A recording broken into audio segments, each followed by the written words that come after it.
It's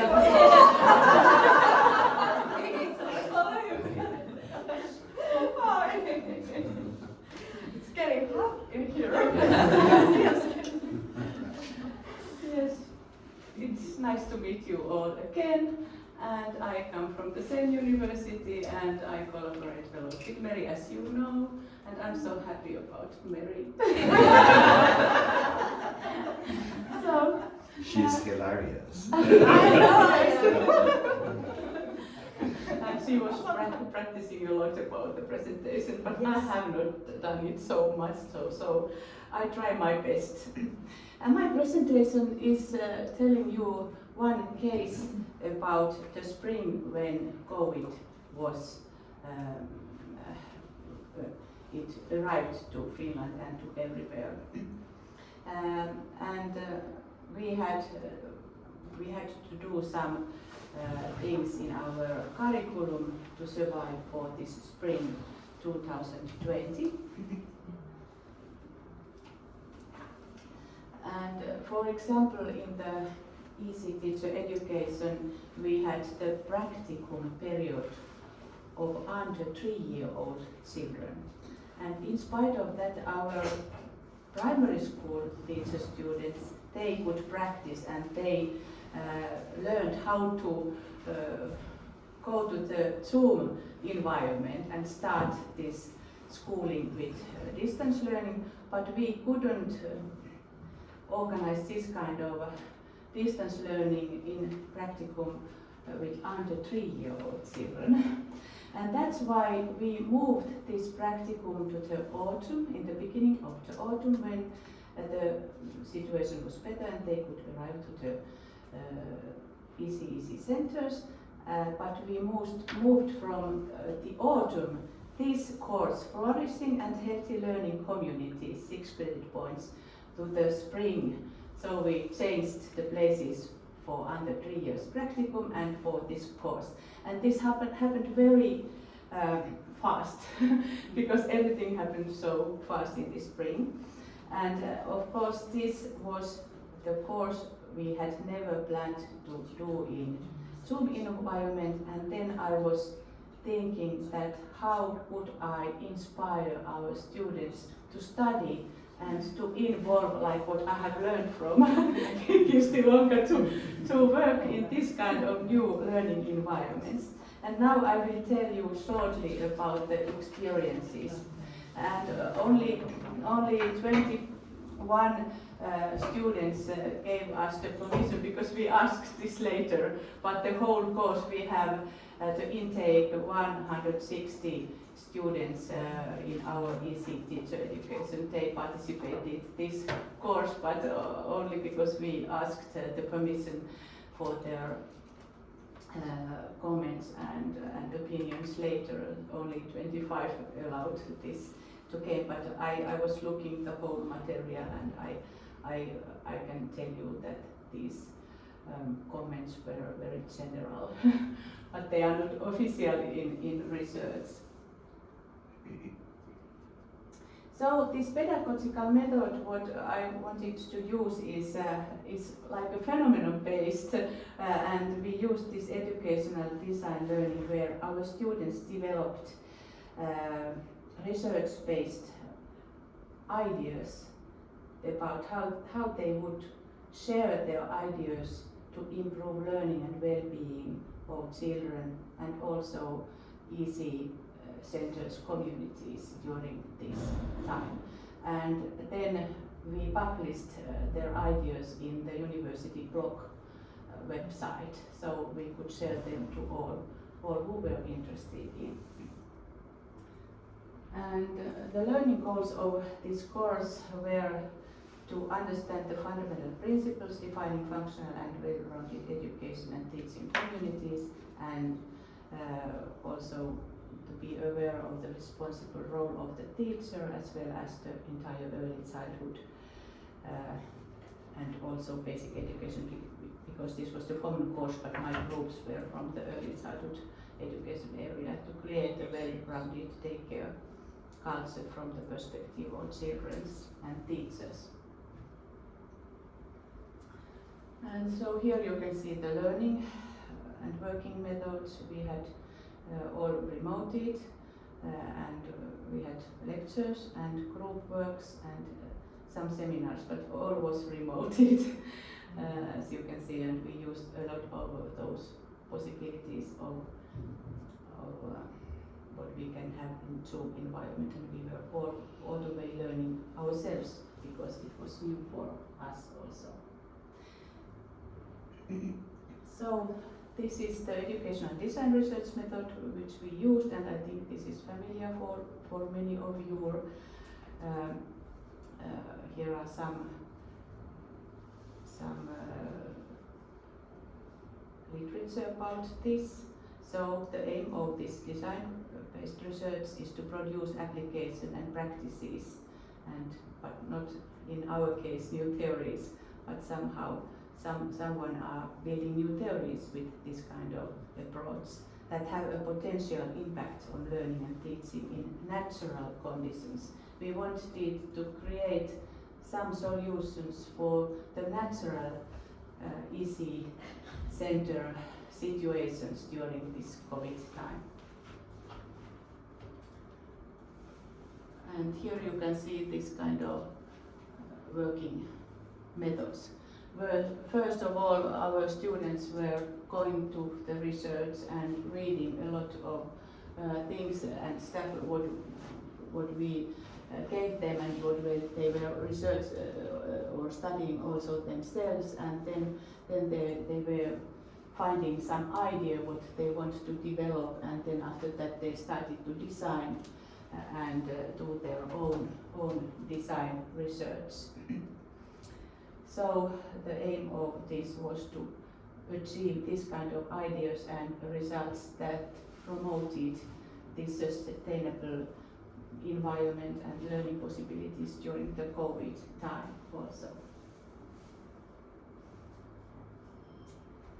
And here you can see somehow how this model, how it went, the identification and analysis of the identifying problem, what they found, and then they started to work in breakout rooms because we used a lot of breakout rooms, and I wanted that they are not only black boxes, but I activated them and they had to be present and they had to interact and somehow be involved all the time, and it was really good that it worked well. When they were somehow engaged to do, they had the task to do some kind of idea, pedagogical solution and idea for the COVID time and share it, and it was from the beginning that it involved them a lot.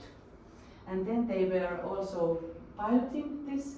They were using, it was amazing how they found some municipals and some, for example, heads of the daycare centers or some people who were saying opinions about their ideas before they published them.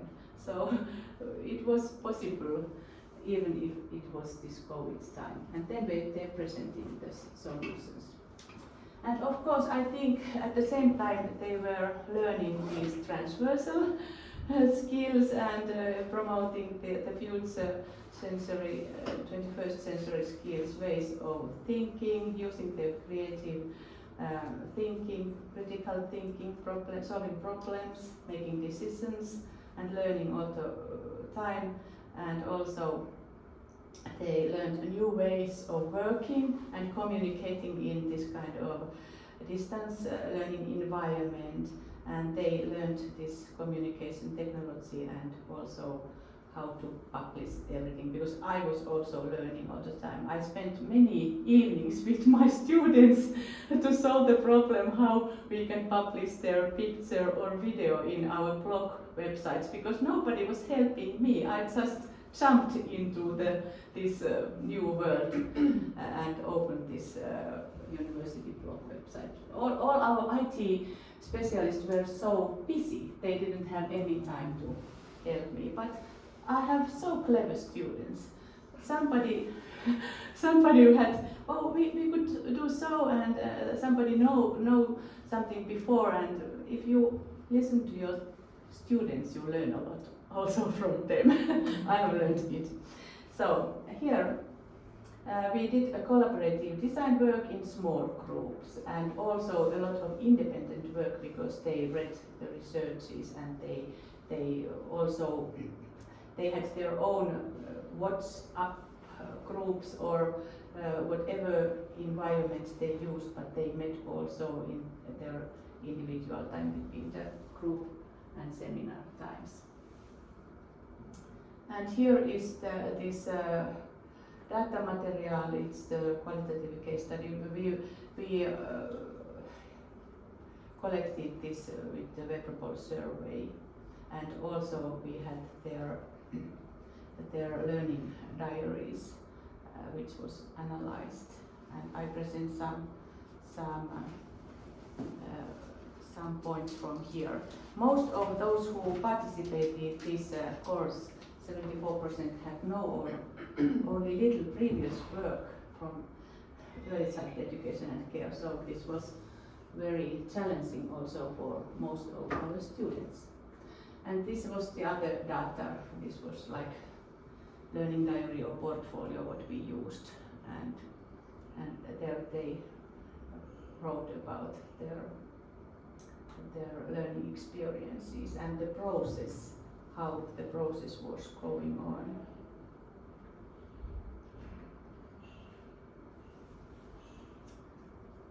And I just go quicker because we don't have so much time. Here you can see, I now bring you those overviews of the results of the Webropol survey of those 23 students, and only 6 portfolios, because these were group portfolios also, and summary. When looking these data, I use this equals productive disciplinary engagement framework model, where I thought that this is somehow fitting for looking this material. There is this problematizing, accountability, resources and authority, and these aspects were looked through this data. For example, this problematization, it belonged to the first phase, where they were looking the research and looking the information about the area they were interested in, and finding what they want to develop in this area forward. And here are some what they wrote. They were interested. For example, there were few peer-based methods for young children, although they are a good way to learn emotional and mental health skills. And for example, we are thinking about including preschoolers, 6 to 7-year-old children with the 3 to 5-year-old children to model emotional and mental health skills. We thought about activities in terms of Vygotski's zone of proximal development, so that soon the children would no longer need a model but would act independently using these skills, and this kind of happened. And the other phase of this model was this applying for authorization, and this was like this idea sharing and testing phase in our design-based research. And here are some examples about how they were testing. For example, they sent their idea to the Facebook group and go to one group, got 295 people responded to the survey, and the results were unequal.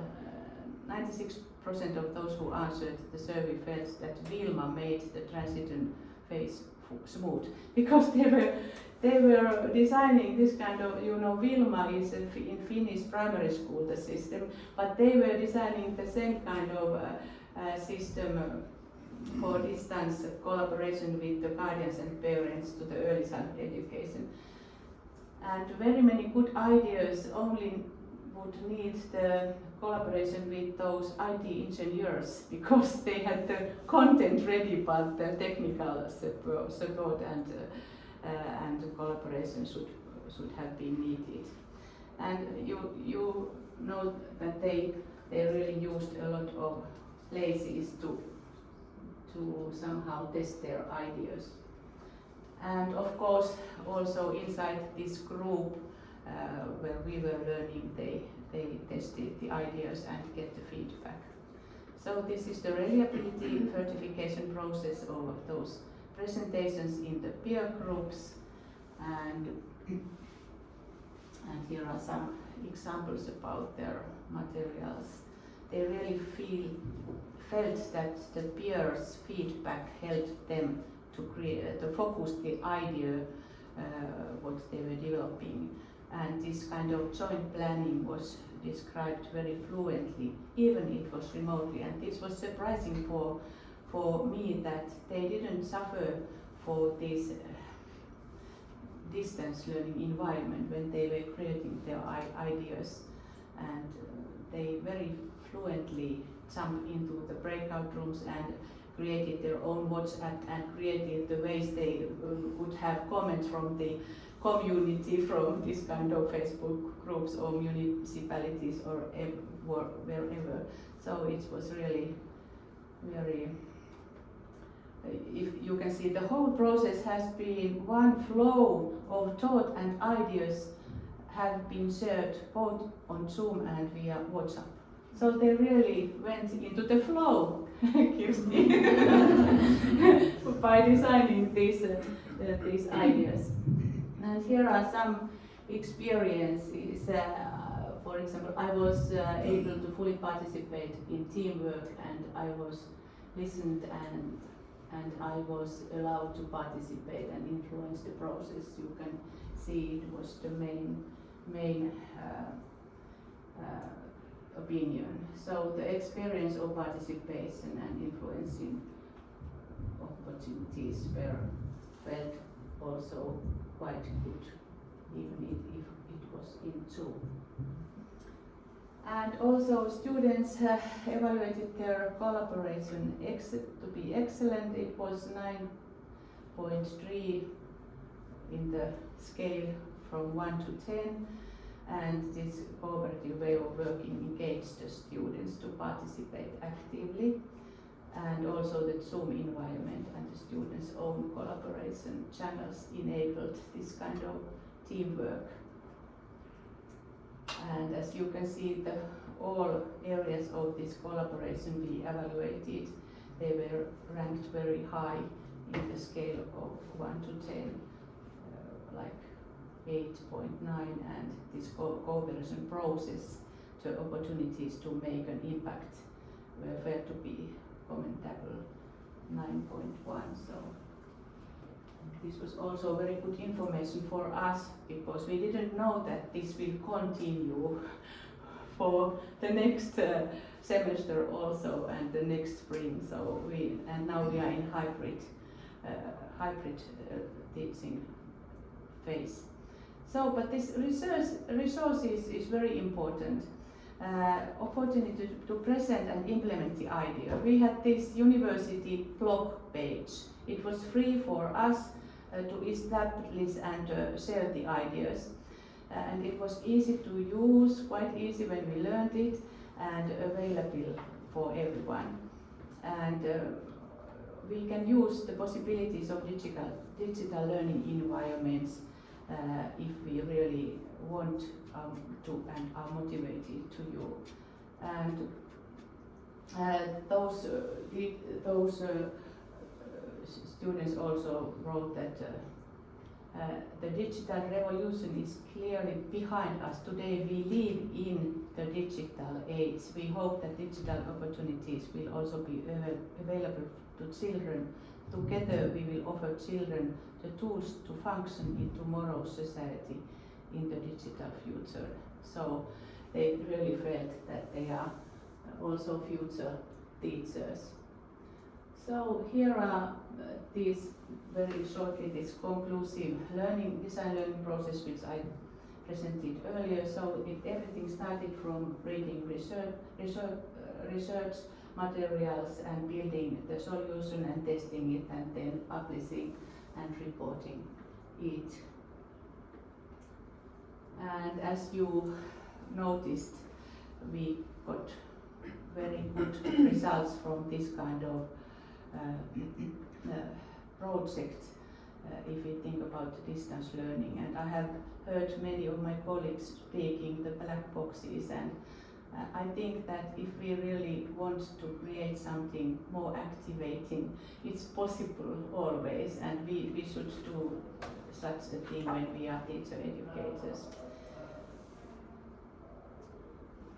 And here are the references, and of course, thank you for your attention. I want to show you this page, if it's open, because this is only in Finnish, but anyway you can see this is the page where they, for example, this is the blueberry forest, the people of the blueberry forest, and this is for supporting the emotional and social skills. And there is the idea, the goals of the idea, and the who can use it, and then they also. Okay. Inkeri, I have one comment. Yes, please comment. I started thinking about theoretical conceptualization. Yes. And I very strongly, when I was looking at your results, I was thinking about self-determination theory. Okay. And the Yes. basic needs. Yes. And I started in my mind writing an article about how online teaching during COVID may promote these three basic needs: autonomy, competence, and relatedness. Wonderful. Because I think this was autonomy supporting education. Yes. And it promoted the competencies of these young people, and it fostered relatedness. So if you conceptualize that from SDT perspective, Okay. Desi and Ryan, and Yes. make a really wonderful, wonderful piece of work. Okay. Yes, I haven't thought that I will write an article, but perhaps I will do. Maybe I would be really happy to help you. Okay. But remember, you are getting retired. No. Just to remind you. 1st of December. Okay. Writing papers together is just a form of entertainment. Yes, I know with you it's relaxing, but I want to show you how they were doing. They were really sharing their ideas and videos and sounds from, and also this is for immigrant parents bringing kindergarten closer to home, and they did all this kind of the day rhythm, and you can float from here and print them from here. It was amazing work what they did. This only a few examples, but thank you very Thank you. much.